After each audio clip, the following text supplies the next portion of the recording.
بسم اللہ الرحمن الرحیم۔ آج جس موضوع پہ ہم بات کرنا چاہ رہے ہیں وہ بڑا احساس اور بڑا ہی دکھ دینے والا اور تکلیف دینے والا ایک موضوع ہے۔ یہ موضوع پچھلے دنوں جو سیالکوٹ میں ایک سانحہ ہوا اور اس کے اوپر ہے، اور ایک ایسا سانحہ، ایک ایسا واقعہ جو پاکستان کی تاریخ میں بلا شبہ بڑے دور رس اس کے اثرات ہوں گے، اور پاکستان کے مستقبل پہ اس کے بڑے گہرے اثرات ہوں گے۔ آج ہم یہ دیکھیں گے کہ یہ واقعہ کیوں ہوا، اس کے پیچھے کیا اسباب ہو سکتے ہیں، اور اس طرح کے واقعات کیوں رونما ہو رہے ہیں، اور اگر فیوچر میں ایسے واقعات کی روک تھام نہ کی گئی تو پاکستان کے مستقبل پہ اس کے کیا اثرات ہو سکتے ہیں۔ اسپیسیفکلی ہم یہ دیکھیں گے کہ یہ واقعہ پاکستان کے سیاسی، معاشی اور مذہبی معاملات میں کس حد تک اثر انداز ہوگا، اور اس کے نتیجے میں پاکستان کو کن مسائل کا سامنا کرنا پڑے گا۔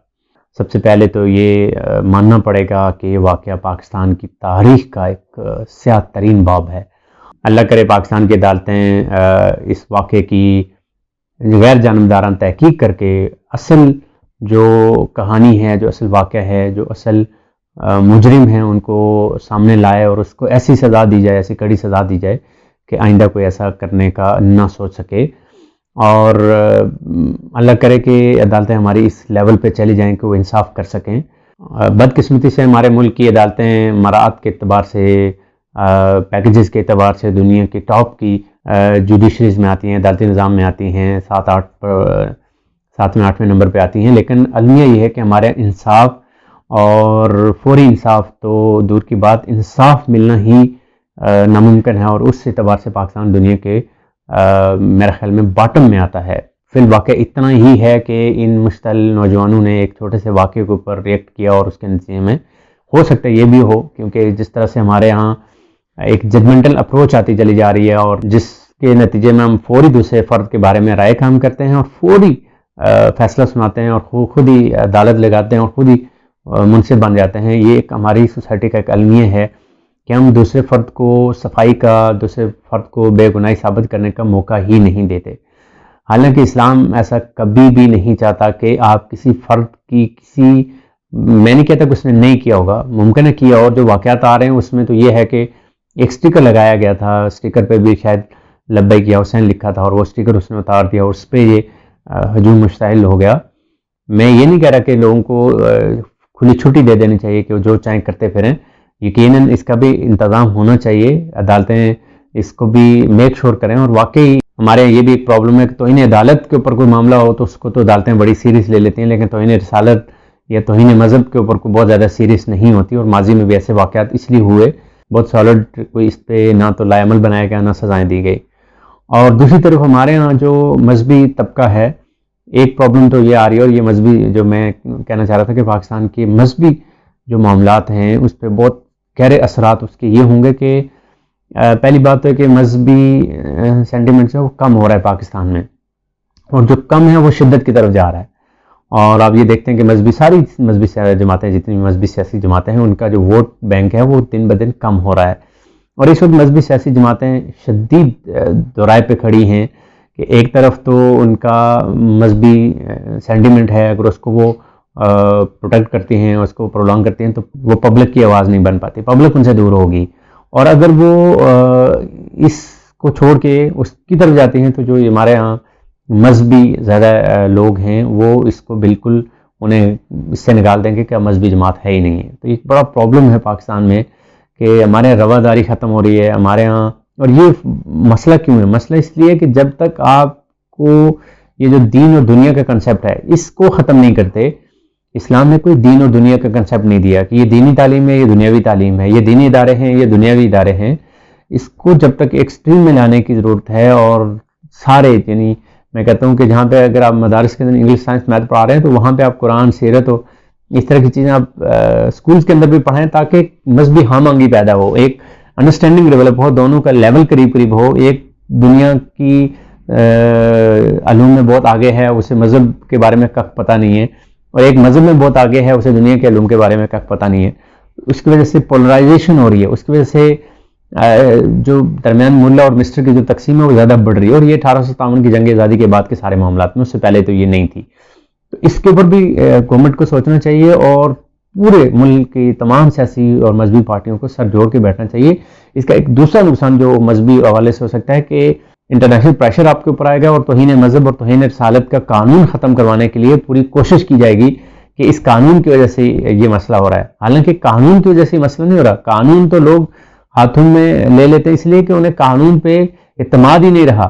اور اگر آپ قانون ہی ختم کر دیں گے تو یہ واقعات مزید بڑھیں گے، بجائے اس کے کہ آپ اس قانون کو ٹرو اسپرٹ کے ساتھ امپلیمنٹ کریں. آپ اس کو اگر ختم کر دیں گے تو obviously اس کے نتیجے میں یہ معاملات بڑھیں گے کہ ایک فرد جو ہے وہ جنون میں ہے، جذبے میں ہے، اسے عشق رسالت میں یا عشق اہل بیت میں یا مذہب کے ساتھ جنون کی حد تک اس کا عشق ہے، اور اسے پتہ ہے کہ یہ جو فرد توہین کر رہا ہے. تو میں اس واقعے کی میں جنرل بات کر رہا ہوں، وہ سمجھتا ہے کہ اس کو کہیں سے سزا نہیں ملنے والی، قانون ہی نہیں ہے. تو نتیجہ وہ کیا کرے گا، وہ زیادہ اس پہ ریئیکٹ کر سکتا ہے. جب اسے یہ یقین ہو جائے کہ اگر کوئی کرے گا اور میں عدالت میں اس کو لے جاؤں گا اور عدالت اس کو ٹرو اسپرٹ کے ساتھ انصاف کرے گی اور اس کو سزا دلوائے گی تو اس کے نتیجے میں لوگ ہاتھوں میں قانون نہیں لیں گے. لیکن المیہ یہ ہمارے ہاں صرف اس میں نہیں ہے، آپ کسی بھی معاملے کے اندر چلے جائیں، عدالتیں ہمارے یہاں انصاف نہیں کر پاتی. اس کی وجہ سے ریئیکشن آتا ہے، اس کے نتیجے میں لوگ اس نتیجے پہ پہنچتے ہیں کہ قانون نے تو کچھ کرنا نہیں ہے، لہذا جو کچھ کرنا خود ہی کرنا ہے. تو پہلی بات یہ ہے کہ مذہبی رواداری کی ضرورت ہے. تمام مذہبی اور سیاسی جماعتوں کو مل بیٹھ کے اس کے اوپر ایک لائے عمل بنانے کی ضرورت ہے، اور اس قانون کو، جو قانون موجود ہے، اس کو امپلیمنٹ ٹرو اسپرٹ کے ساتھ امپلیمنٹ کرنے کی ضرورت ہے. اگر کہیں پہ ایسی کوئی بات ہوئی ہے تو اس کو واقع ہی قانون کے دائرے میں لا کے اس کو سزا دلوانی چاہیے اور اس کو پبلک میں اعلانا چاہیے کہ اس نے یہ کیا ہے، یہ ہوا، یہ ایسے ثابت ہوا. دوسری طرف ہماری عدالتیں اس حد تک ہیں کہ وہ گوبر کو حلوہ بنا دیں اور حلوے کو گوبر بنا دیں. اس کے اندر میں عدالتوں سے لوگوں کا اعتماد اٹھتا چلا جا رہا ہے. تو دوسرا کام یہ ہے کہ عدالتیں سوورن ہوں، عدالتیں اپنا کام ٹھیک کریں اور انصاف کے تقاضوں کو پورا کریں. کہا یہ جاتا ہے کہ جس ملک میں انصاف ہوتا ہے اس میں امن ہوتا ہے، اور جس ملک میں امن ہوتا ہے اس میں ترقی ہوتی ہے، اور جہاں ترقی ہوتی ہے وہاں خوشحالی ہوتی ہے. ہمارا جو بیس کمزور ہے وہ ہمارا عدالتی نظام کمزور ہے. ہمارے ہاں انصاف نہیں ہے. وہ میں ایک سائڈ نہیں، دونوں سائڈ. اگر کوئی بے گناہ کسی کو مارا گیا ہے، بے گناہ کسی کو اس طرح کا، یہ تو چلے ایک واقعہ ایسا ہو گیا کہ جس میں ایک بائک کا فرد مار دیا گیا، تو اس کے انٹرنیشنل پریشر ہے. اسی جگہ لوکل کوئی فرد ہوتا تو شاید اس طرح سے چیزیں نہ ہوتی. دوسری طرف جو پرابلم ہے، میں یہ سمجھتا ہوں کہ واقعہ اتنا بھی مجھے نہیں لگ رہا کہ اتنا معمولی سا واقعہ ہے. اس کے پیچھے کچھ نہ کچھ ایک تھیوری ضرور ہوگی، پیچھے اس کے کوئی ہڈن ایجنڈا ضرور ہوگا. کچھ چیزیں ہیں جو اس کی طرف انڈیکیٹ کر رہی ہیں. آپ دیکھیں کہ کسی ملک کی ترقی کا سب سے بڑا انحصار اس کے ایکسپورٹ پہ ہوتا ہے، اس کی کتنی ایکسپورٹ ہے. اور پاکستان کا دوسرا بڑا شہر ایکسپورٹ کے اعتبار سے سیالکوٹ ہے.